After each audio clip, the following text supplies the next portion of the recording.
Arsenal have gone ahead to give away another 2-goal lead in the second game consecutively. Remember, last weekend they scored 2 goals against Liverpool in the 8th minute and in the 28th minute. This time round, they scored 2 goals in the 8th minute and the 28th minute, and they gave away that 2-goal lead away at Anfield.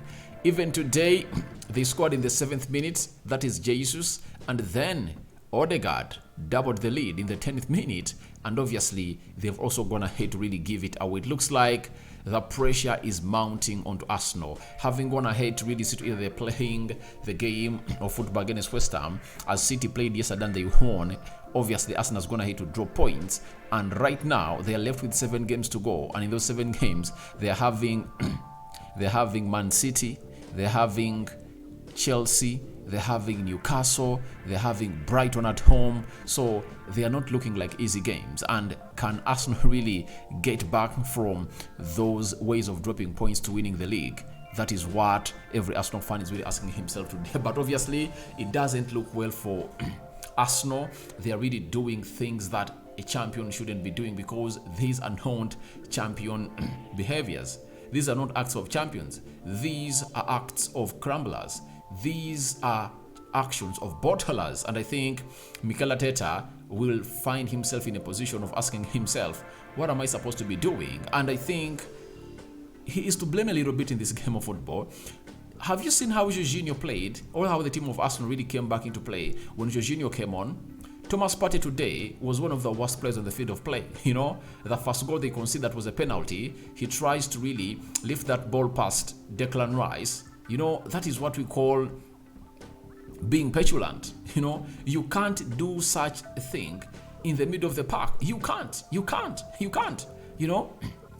And Declan Rice threw that ball, released Paqueta, and Paqueta was brought down by Gabriel Magalhaes. Penalty given to West Ham, and West Ham pulled one back. And it was almost the same old song as it was when they are playing Liverpool. They allowed Liverpool to pull 1 goal back, and when they pulled that 1 goal back, the first half ended 2-1, meaning that in the second half, the team that was playing against Arsenal, Liverpool, needed 1 goal, and it was the same thing today. 2-1. Then later, they leveled the game through Gerard Bowen. But Arteta made lots of mistakes today. To me, that game, however much Gabriel Jesus is having a yellow card, I don't take him off. I know he's coming from injury, but he has gone ahead to play very many games this time round. He played against Fulham, Sporting Lisbon, Leeds, Crystal Palace, Liverpool. 5 games in a row. This is the game where we needed to really keep him on the field of play and take off another different kind of player altogether. I believe the mindset of Bukayo Saka was already dead. It was already dead. Why do you keep him on the field of play? Take off Bukayo Saka, bring on Trossard, because Trossard and Jesus have gone ahead to show to us that they're having a different communication altogether amongst themselves. But he took off Jesus again, and brought Leandro Trossard. Yet Jesus was that kind of player who was obviously trying to really cause a lot of havoc to that team of West Ham, and that front and that defensive line of West Ham was really having a lot of pressure coming in from Jesus, because Jesus has physical attributes and obviously very many other things that can really do. You know, when you take off Jesus, that means Arsenal couldn't create something out of nothing, because Saka looked like the penalty he missed was all over his head. It was all over his head, and he couldn't really rise up again. And you are taking off one of the most experienced players on the field of play in such situations as Gabriel Jesus. Remember, you're not having Zinchenko, and you really leave this player called Bukayo Saka on the field of play. I think substitutions really costed him. To me, if at all I was Mikel Arteta, the first substitution was simple.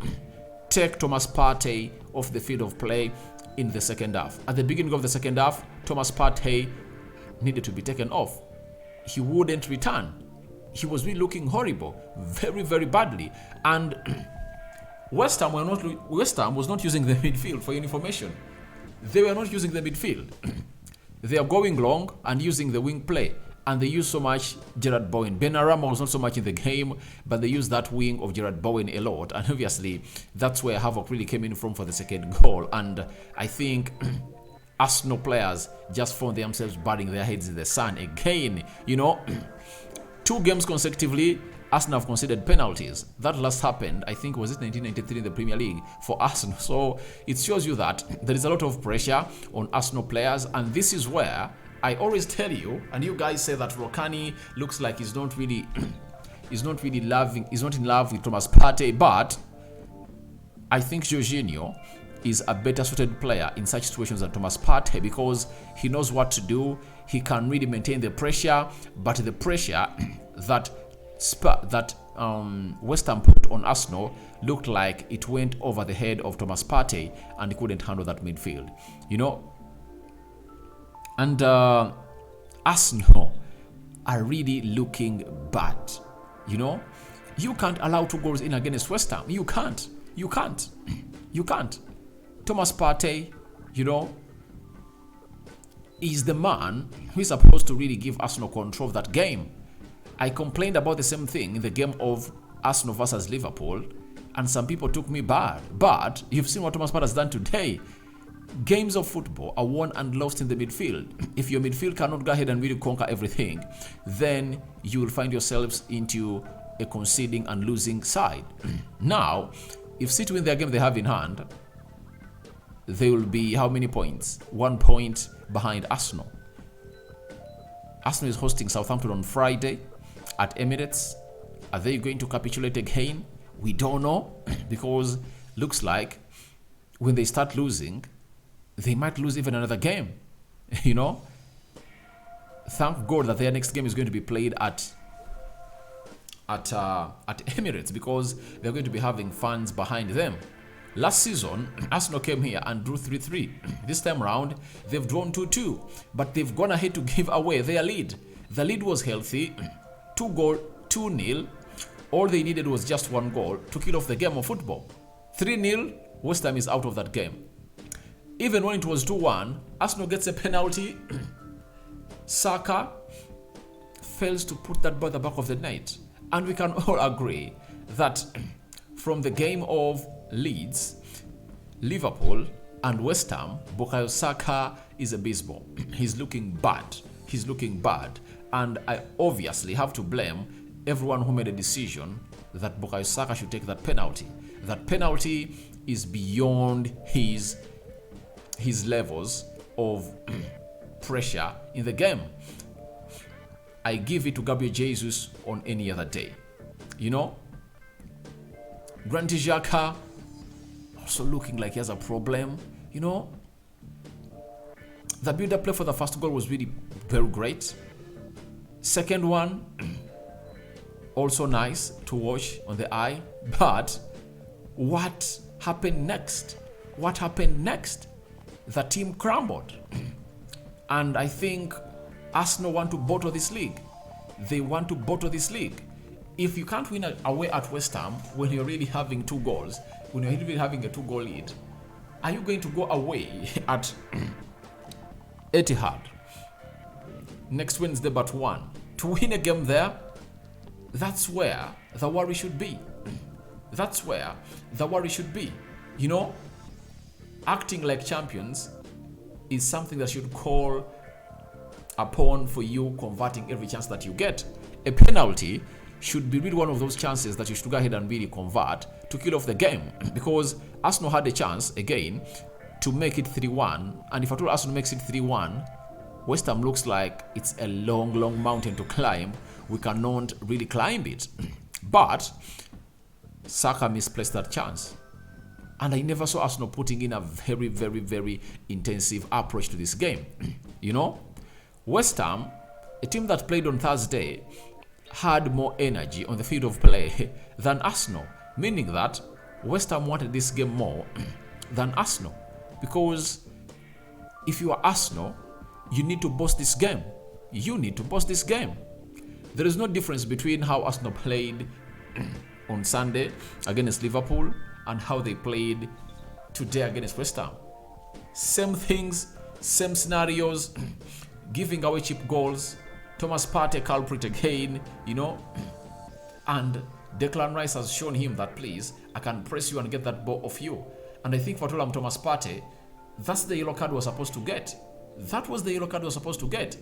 Foul Declan Rice, But the yellow card he gets by stopping Paqueta was stupid, according to me. And again, he's the one who loses that ball in the midfield. So Arteta needs to start making changes. Heads must roll at Arsenal. Heads must roll. To me, if I'm Mikel Arteta, Saka doesn't start the game of Southampton. Thomas Partey doesn't start the game of Southampton. Granit Xhaka doesn't start. Those three players don't start. I bench them and I change the team because these players are having that arrogance in them that we are undroppable. He needs to see heads roll such that these players know that if at all I don't put in a performance that the manager is really expecting, he is really benched. Today, Tyrell Malacia, having costed United a goal against Sevilla, has not even traveled with the team of Manchester United to the Midlands, where United is going to play against Nottingham Forest. That's it. Those are calls you should be making. But Arteta looks like he's a manager who doesn't want to change his starting 11, and he needs to go ahead and really do it. And in these games, I rather non-substitute of Jesus. Why take him off? That's another blunder. Jesus should be playing 90 minutes in such games. Unless otherwise it's like 3-0 or 3-1, you take him off. But in a game where it's 2-2 and you need to win, how do you take him off? So I think it has been a bunch of factors that has really seen Arsenal go ahead and really lose this game of football, because to me this is a loss. 2 goals up and you find yourselves in a position of not really closing it down to that level. It's a loss. But kudos to Gabriel Martinelli. I'm giving him another kudos. In a third game, in a third consecutive game, he has gone ahead to really create another chance. He created one against Leeds, one against Liverpool, and today he has created a goal for Martin Odegaard. And again, Jesus scoring in goals. In 3 games, he has 4 goals. 2 against Leeds, 1 against Liverpool, and 1 against West Ham today. So it shows you that he's that kind of player that is really ready to put those goals in. And right now, he has 9 goals in his season. Remember, by the time he really got an injury, he found himself in a position of having scored only 5 and put up 6 assists. That is Gabriel Jesus. But this time round, he has gone ahead to do the needful and obviously score 4 goals, meaning that he has taken his tally to 9 and is having 6 assists, meaning that he's having 15 goal involvements. I think he's going to hit a double figure of goals and assists this season, because I know how important he is and how much he thinks this is. So Arsenal have gone ahead to find themselves in a position of really drawing and dropping more 2 points. 2 games, 4 points dropped, giving Man City a chance to get into the title race again and again and again. West Ham had 16 shots, Arsenal had 11.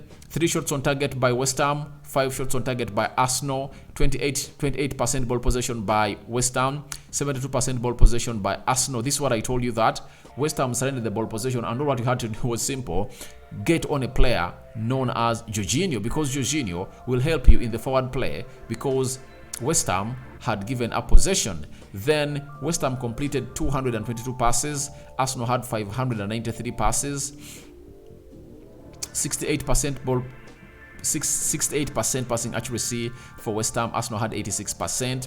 11 fouls by West Ham, 8 by Arsenal. 1 yellow card to Tottenham, 1 yellow card to West Ham, 2 yellow cards to Arsenal. That is Jorginho. No, that is Thomas Partey and Jesus. Then 4 offsides to West Ham, 1 offside to Arsenal. 7 corners for West Ham and 2 corners only for Arsenal. That is very ashamed. Let's go to the table and see how it is really looking like. When we look at the Premier League table, Arsenal has played 31 games, 1 game more than Man City. They have 74 points, right? And 43 goals. as the goal difference. Man City has played 30. They're having 70 points with a game in hand, and they're having 50 goals. Man City have a goal difference of 7 more goals than Arsenal. That gives them an edge, and the pressure is really mounting at Arsenal this time around, because if at all they cannot really keep that 6 gap difference between them and the team known as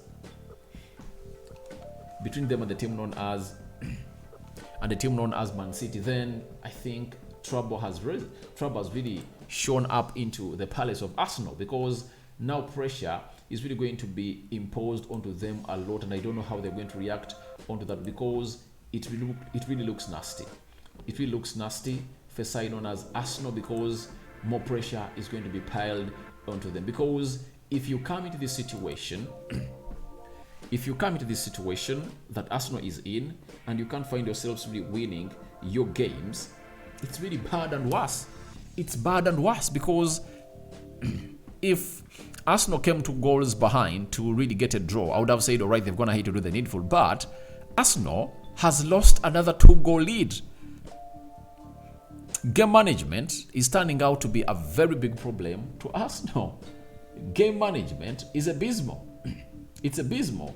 And it's a fiasco that Mikel Arteta has not gone ahead to nullify all those bad thoughts in the brains of these Arsenal players. You know, I think it's high time he really sat them down and told them, please, we are losing the trophy because of our poor game management. And I think some calls that are supposed to be made by Mikel Arteta are delayed to be made, because he thinks that he's having a starting 11 that is really untouchable. In any team that's going to win the trophy, be like Pep Guardiola, he can bench Kyle Walker, he can bench Ruben Diaz, he can bench Nathan Ake, depending on what situation is at the club of Arsenal. So as it stands, I want to come out and really let you know that Arsenal have gone ahead to drop more 2 points. It's nasty, something that you couldn't come out and really explain. So your thoughts on to Arsenal 2, Fulham 2 are welcome in the comment section below. Arsenal crumbling for the second time. This is unforgivable, and obviously Saka's gone ahead to miss a penalty, obviously to give Arsenal the well-deserved win. I'm out for now. See you later. Don't forget to subscribe to this channel. I cover you all in the precious blood of Jesus Christ. My Muslim friends, Ramadan Kareem.